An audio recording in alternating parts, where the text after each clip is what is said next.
सुखदेव जी कहते यदा सभायाम कुरुदेव देव्या, क्या बढ़िया विशेषण, कुरुदेव देव्या, वस्तुतः कुरुकुल की देवी थी ये द्रौपदी, उस पवित्र वंश की पूज्या थी, कुल वधू थी, उसकी पूजा होनी चाहिए थी। जिसके केश राजसूय यज्ञ के यज्ञांत अभिवृत स्नान से भीगे हुए थे, उस द्रौपदी के महासती के पवित्र केशों को कुरुराज सभा में दुष्ट दुशासन ने घसीट करके पकड़ पकड़ करके घसीटा।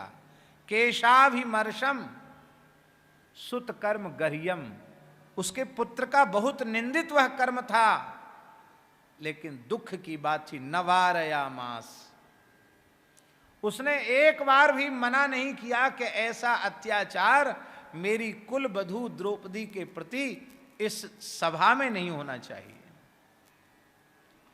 और द्रौपदी ने अपने आंसुओं के जल से अपने वक्षस्थल पर लगे हुए केसर कुंकुम को धो डाला था।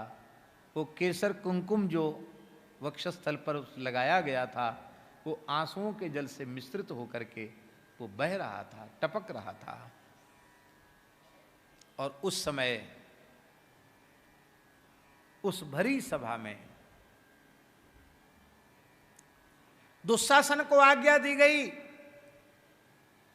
कि तू इसे निर्वस्त्र कर और नग्न कर मेरी जंघा पर बिठा। उस समय भीमसेन ने कहा था, अरे दुष्ट दुर्योधन,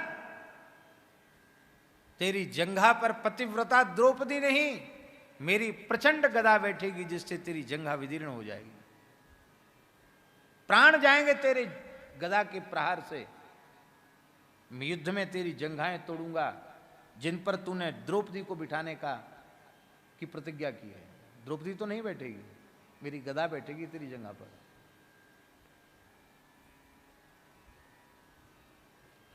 फिर भी नहीं सुना गया उन दुष्टों के द्वारा। द्रौपदी के पवित्र वस्त्र को पकड़कर दुष्ट दुशासन खींचने लग गया। द्रौपदी बिचारी क्या कर सकती थी, 10,000 हाथियों का बल था दुशासन में। द्रौपदी ने एक बार उस धर्म सभा की ओर देखा जिसमें बड़े बड़े महापुरुष बैठे थे, द्रोणाचार्य, कृपाचार्य, अश्वत्थामा, ये सब ऋषि पुत्र हैं। अश्वत्थामा भी तो ऋषि पुत्र है। भीष्म पितामह, द्रौपदी के 5 पति भी बैठे थे। एक एक करके सबकी ओर देखा, लेकिन सबकी नजर नीची थी। पांडव भी नीचे देख रहे थे।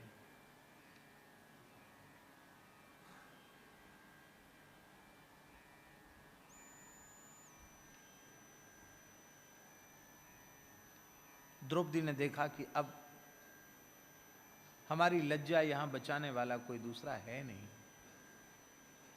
दाक्षिणात्य एक आचार्य हुए हैं श्री पराशर भट्टाचार्य स्वामी, उन्होंने श्री गुण रत्न कोश नाम का ग्रंथ लिखा जिसमें श्री जी की महिमा का विशेष रूप में वर्णन है, श्री जी के वैभव का वर्णन है। तो उसमें वो लिख रहे हैं कि द्रौपदी ने जब सबकी ओर देखा और सबकी नजर नीची थी, तब पुनः एक बार द्रौपदी ने कृपाचार्य की ओर देखा, फिर से देखा और केवल कृपाचार्य की ओर देखा। क्यों? आचार्य माने गुरु, और गुरुदेव की जैसी कृपा और किसी में होती नहीं है। गोस्वामी जी ने कहा, जय जय जय हनुमान गोसाई, कृपा करहु गुरुदेव की नाई।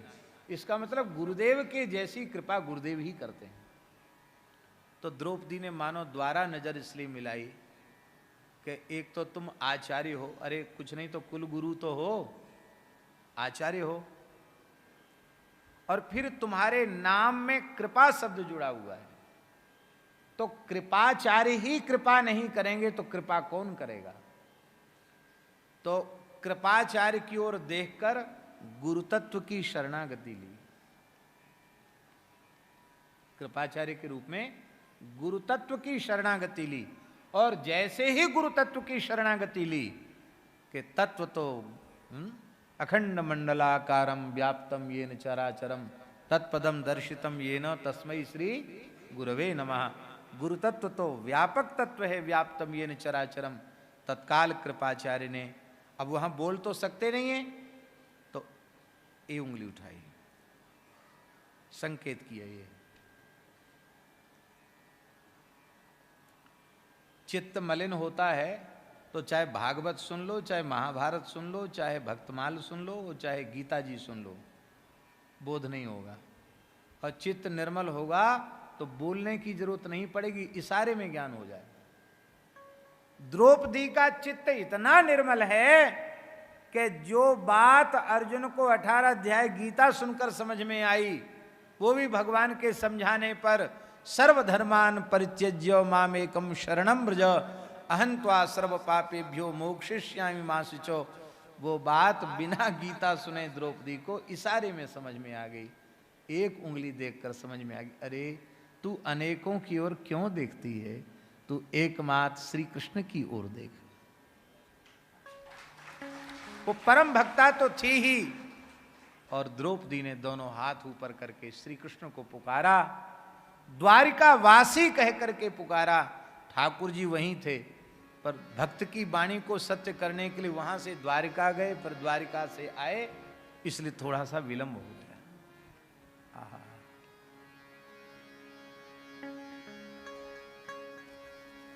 जिस समय द्रौपदी ने भगवान को पुकारा, उस समय भगवान भी द्वारिका में रुक्मिणी के साथ चौसर खेल रहे थे। पास से खेल रहे थे भगवान भी। क्यों खेल रहे थे? बोले हमारे भक्त खेल रहे, थोड़ा हम भी खेल लें।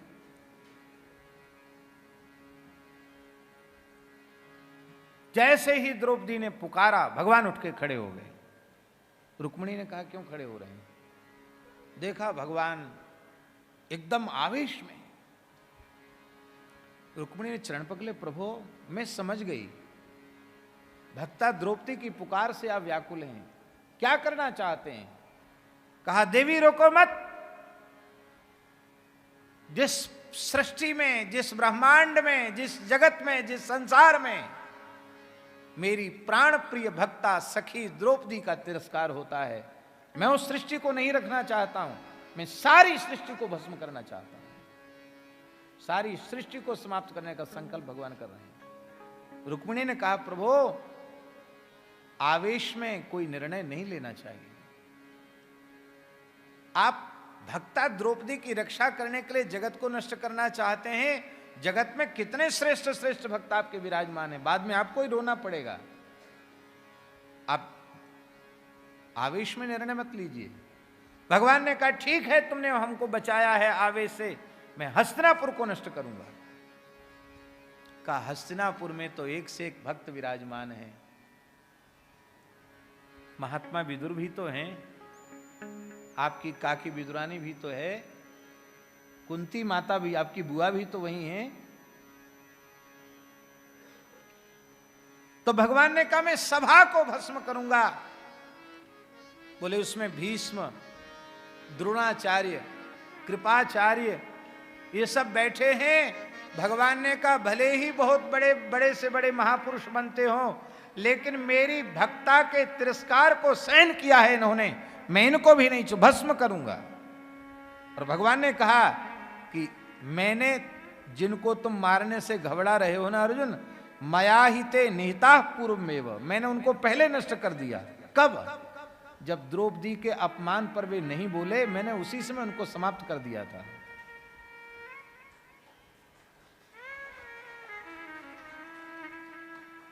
यद्यपि सब ठाकुर जी की लीला है, लेकिन यह प्रेरणा है कि इस प्रकार का अत्याचार अन्याय हो रहा हो तो बिना किसी संकोच के बोलना चाहिए। बहुत बड़ा अपराध था। तो मैं नहीं मान सकता, सभा को भस्म करूंगा। कहा नहीं प्रभु, ये भी ठीक नहीं, क्योंकि आप द्रौपदी की रक्षा करने के लिए सबको भस्म कर रहे हैं। अरे द्रौपदी का सुहाग भी तो वहीं बैठा है, पांचों पांडव भी तो वहीं बैठे हैं, वे भी भस्म हो जाएंगे तो द्रौपदी तो फिर सती हो जाएगी, वो महासती है, पतियों के बिना जीवित नहीं रहेगी। तो आपका उद्यम ही व्यर्थ हो जाएगा। इसलिए आप और कुछ विचार कीजिए, आप सभा को भस्म करने का संकल्प नहीं कीजिए। तो वो पंक्ति बाबा लिखने योग्य है।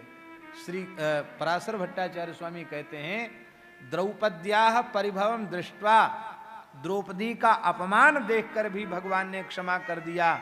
कहते द्रौपद्याः मंगलसूत्र रक्षार्थम, द्रौपदी के मंगलसूत्र, द्रौपदी के संबंध से पांडव बचाए गए, वो भी नहीं बचने वाले थे। आहा। अच्छा एक बात बताओ, भगवान सबसे ज्यादा भीमसेन से प्रसन्न क्यों थे?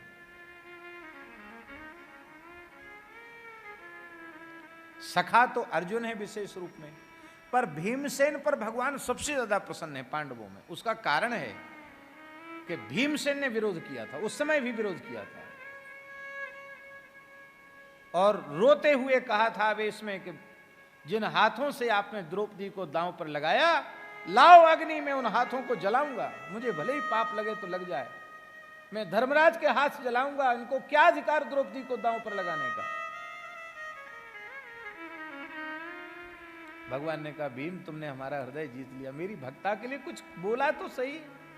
कोई नहीं बोल पाया, भीमसेन ने बोला। इसलिए लिखा है, पापम प्रणश्यति वृकोदर कीर्तनेन, भीमसेन का नाम लेने वाले के पाप नष्ट हो जाते हैं। ये भीमसेन का स्वरूप है। तो महाराज फिर भगवान ने वस्त्रावतार ग्रहण किया। आहा, धन्य है भगवान। विविध अवतार तो लेते ही हैं, आज भगवान वस्त्र बन गए। भक्त का तो आवरण भी भगवान ही होते हैं। और महाराज जी क्या कहें, कोई शब्द नहीं है। जिस समय द्रौपदी का वस्त्र भगवान बने हैं, उस समय द्रौपदी रजस्वला अवस्था में थी। उस अवस्था में स्पर्श भी स्पर्श योग्य स्त्री शरीर नहीं होता है। लेकिन भगवान अपने भक्त से कितना प्रेम करते हैं। भगवान की दृष्टि में कोई अपवित्र है ही नहीं। ऐसा भक्तों से प्रेम करने वाला भगवान के अतिरिक्त और कौन होगा। एक वस्त्र धारण किए हुए थे द्रौपदी ने, और भगवान उनके वस्त्र बन गए। इससे अधिक और क्या हो सकता है।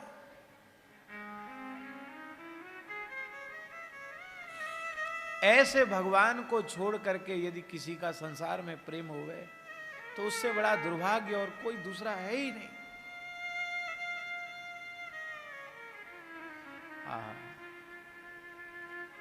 दुशासन की भुजा थकित भई, घट्यो न 10 गज चीर। 10 गज चीर घटा नहीं, दुशासन की भुजाएं थकित हो गई।